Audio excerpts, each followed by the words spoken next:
Hi, I'm Kate from PageFly. I'm going to show you how PageFly seamlessly work with Shopify themes and how you can switch themes without losing any of your PageFly content. Let's dive in.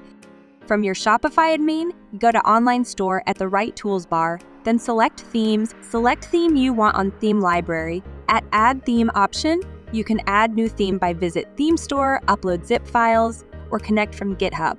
After selecting theme you want, hit Publish. Now the new theme has been published and replaced the previous one normally.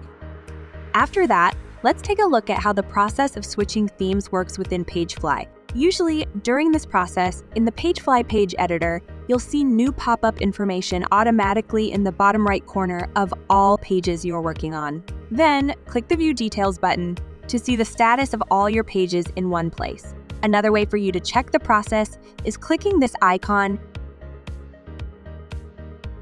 So, what happens if the status fails, and how to fix that? In some cases, the page cannot sync itself and the status show fails, mostly due to the different code structure of themes. In this case, you just need Open and republish the failed pages to make sure that all the pages will be published successfully after switching themes.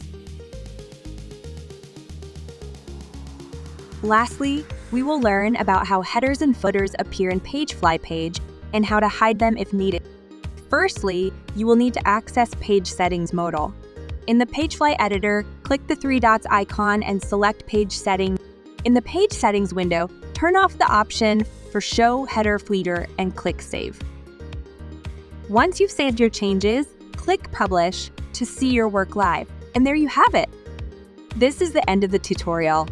Don't forget to subscribe our channel to get more videos. Our friendly and knowledgeable team is available via live chat 24/7 to assist you with any issues. Thank you for watching.